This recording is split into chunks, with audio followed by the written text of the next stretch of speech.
So if you worked in the marketplace, how often did you get a raise? Was it once a year?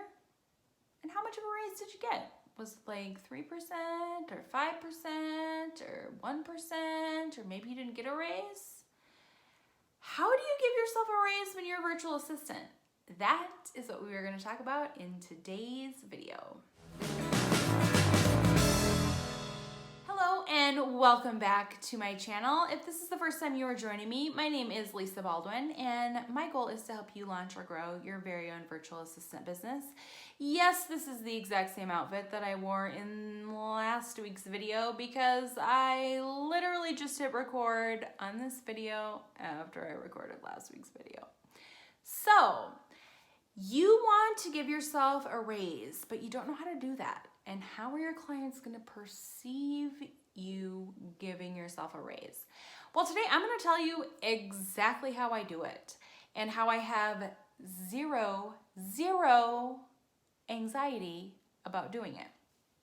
So just to kind of establish a timeline for you, I started my business, I signed the paperwork or digitally signed it or however, on August 29th of 2018. I had my first client that I was working for October 1st of 2018. So I had like a month and a couple of days where I was just like trying to get clients and like doing all the legal mumbo jumbo to get my business established, okay? So October 1st, 2018 is when I actually had my first client. And I realized right off the bat that I was not charging enough. That was mistake number one. I was not charging enough. And that's why I always encourage you to know what your value is. Because when I first started, my fear was nobody is going to pay me that much to do work for them. Like, who is going to pay me that much to do work for them?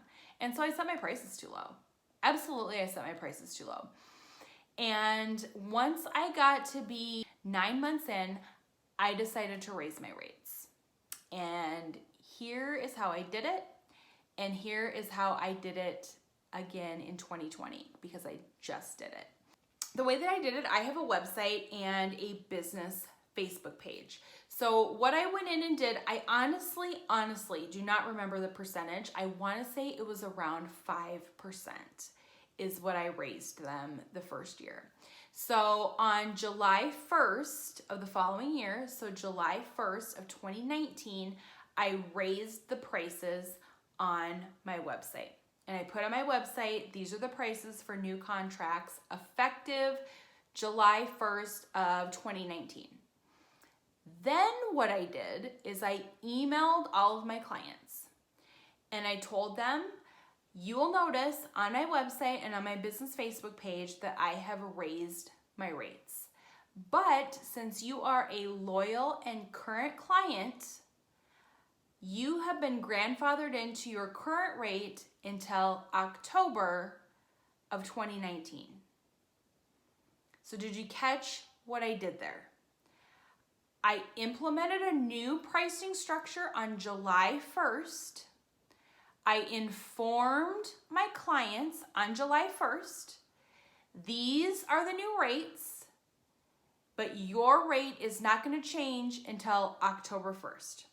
So they had 3 months to get used to that pricing increase. Now, if you're like me, you're working with small business owners that probably work on a budget. It would not, in my opinion, have been fair of me to send out bills to them on July 1st and be like, by the way, your rate went up. What I did was I gave them, again, 3 months notice. I told them, you're grandfathered in. I changed the rates, but you're grandfathered in for another 3 months. And let me tell you how many clients I lost when I raised my rates. Do you want to guess how many clients I lost? 0. And the bonus was every client I signed up in that 3-month period was paying the new rate. So I was kind of giving myself a raise with every new client that I established in that 3-month period. And then October 1st is when I got my full-blown raise. You guys, I just did the exact same thing. So July 1st, of 2020, I raised my rates on my website. I put on there, these rates are effective for new contracts July 1st and after. And at the beginning of July, I emailed all of my current clients and said, you may have noticed that my hourly rates went up on my website and my Facebook page. But as a current client, and I understand that you budget and you're a small business owner, and all of that jazz, it was a nice email that went with it, your rates will remain the same until October 1st. So I did the exact same thing. So my clients now have like a 3-month buffer where they know that my prices are going up. This year I raised them, it was between 3 and 5% is what I raised them this year. And it's probably gonna take me another year or two to actually get my rates at where they technically should be. But that's my responsibility because I set them too low to begin with. I can't go to my clients and be like, yeah, I screwed up on my rates, here's a 10% price increase, because that's gonna tick them off, right? And it's gonna scare them away, and that's not fair. It's not fair. And so 2 things, my clients now know what to expect. You guys, I actually had a client write me back and say, good for you. I'm proud of you for doing that. And you know what that says to me? That says that I bring value to my clients and they appreciate me. And that they see the value in me raising my rates. You guys, I don't feel bad about it. And I realize that you might have a really bad feeling in your belly about raising your rates. But if you think about it, your customer is probably raising the price every year on the product that they offer. So if they like sell an online product, the price of their product probably go up every year. If they are in like an MLM, the price of the product that they sell probably goes up every year. And or like speaking engagements or membership or have like a retail location or anything like that, their prices are also going up. It's no different than going to the grocery store, right? A gallon of milk does not cost the same as it cost 10 years ago. So you can't feel bad about raising your prices. Let me ask you this. When you worked in the marketplace, did you ever feel bad when you got a raise? If they're like, we're gonna give you a 3% cost of living raise, did you ever feel bad about that? Where you're like, I just don't feel good about that. No, you never said that. You were like, heck, 3%, can I have 5%, right? So in owning your own business, you can't feel bad about doing it either.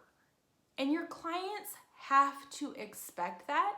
And quite frankly, if they give you flack for it, as long as you're reasonable, again, I'm not saying jack them up by 10% because that is not reasonable. But if you're being fair and you're being reasonable and your client gives you a hard time about that, evaluate if you want them as a client, because obviously they don't appreciate the work that you do. They don't find value in the work that you do. So give this video a thumbs up if you found it to be helpful. If you want to know what my rates are, feel free to go to my website and look. It's not a secret.